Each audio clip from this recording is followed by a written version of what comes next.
Welcome to the Man Cave. I want to talk about some things that you can do to maintain your vehicle, to get the most life for the money out of your vehicle, and also things that you might want to be aware of if you are looking for a used vehicle. To start this out, we are going to talk about some tire issues. So the first thing that we want to talk about is this tread depth gauge. Now this tread depth gauge is about $3, and you can pick one up at just about any parts house. You can also get them at Harbor Freight. What it does is you just put this end right here down in the tread of the tire, and you push the rest of the thing down, and then you read the number right up here. This one happens to be at 4/32 of an inch. Now, we're going to look at this tire, and we'll notice that the outside edges are pretty good tread, while the middle, the tread is much less. And we can see this on this tire by looking at it. If you look at it at an angle, you can also see that it goes down in the middle and then back up. Now this is caused from running your tire pressure too high. What that does is that forces the middle of the tire to push out, and it forces the vehicle's weight to run on the center of the tire, thus causing this center wear pattern. These are really easy tire wear problems to fix. You should check your tire pressure regularly. So the next tire that we want to look at, you notice how the tread is much better in the middle than it is on the outside edges. This is caused by underinflation, or the tire not having enough air pressure in it. That allows the tire to be pushed in the middle, and it wears the tire on the outer edges. This tire actually has another problem that I'm going to show you guys on a different tire in a minute. But make sure that you're keeping your tire pressure up. If you see this type of wear pattern on a used car, it's not that big of a deal. Overinflation, underinflation. This can also be caused by overloading a vehicle, if you put too much weight on a vehicle. The next tire that we want to talk about has wear on one side, and it wears all the way across, and then this side of the tire is still pretty good. Now, what happens here is this is a toe angle that is off, and it's causing the tire to slide down the road instead of roll down the road. The next issue that we're going to look at is very similar. It is a tire that is worn on one side and still good on the other side.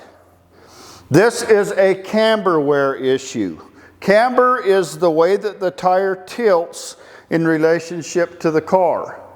Tilting out at the top is positive, tilting in at the top is negative. This causes the tire to ride on one side. The way that we can tell the difference between toe wear and camber wear is by running our fingers across the tire in both directions. Smooth, smooth, smooth, rough. This is a toe wear, and it's because it's causing the rubber to push this direction, which causes a feathered edge or resistance as you pull your hand back across it, where camber wear is smooth in both directions. So we are going to talk about this as it applies to purchasing a vehicle. Now, I would recommend that if you purchase a vehicle, a used vehicle, that you take a tread depth gauge and a tire pressure gauge when you go to look at the vehicle. Measure the tread at 3 spots along the tread edge and at least 3 spots around the tire. And that will give you some information about it. Now, I put them in this order for a reason. When you're purchasing a used car, overinflation, underinflation don't cost any money. All you have to do is fix the air pressure. Toe wear has to have an alignment but the alignment is fairly straightforward and typically fairly inexpensive. When we start talking about camber wear, it can get much more complicated and much more expensive. So you need to consider that if you go to purchase a vehicle. Now I'm going to talk to you guys about a couple more tire wear issues. I don't have actual tires to show you, but we're going to talk about them using one of these tires here. So if you see a tire that has a single flat spot on it, that comes from one of two things. It's either a vehicle without anti-lock brakes that has skidded the tire, or it has been parked in something that disintegrates the tire compound. If you see a tire that has cupping or dips throughout the tire, that is caused from either a faulty shock absorber that's letting the tire bounce as it goes down the road, or it can be caused by a warped rotor if that is left that way for a long period of time. So cupping is typically not a super terrible issue to fix, but I think I would probably avoid that. If you have cupping on the tire of your vehicle, make sure that you check your shocks and make sure that they are working properly, and then have your tires balanced. So if you look on the side of your tire, it will give you a max load and pressure rating. I have highlighted this one so that you can see it. I'm going to show you another way to find the tire pressure that you should use on your vehicle.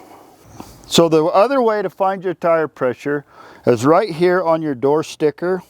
It tells you what tire size the manufacturer recommends, and it also gives you recommended tire pressure. This one happens to be 26.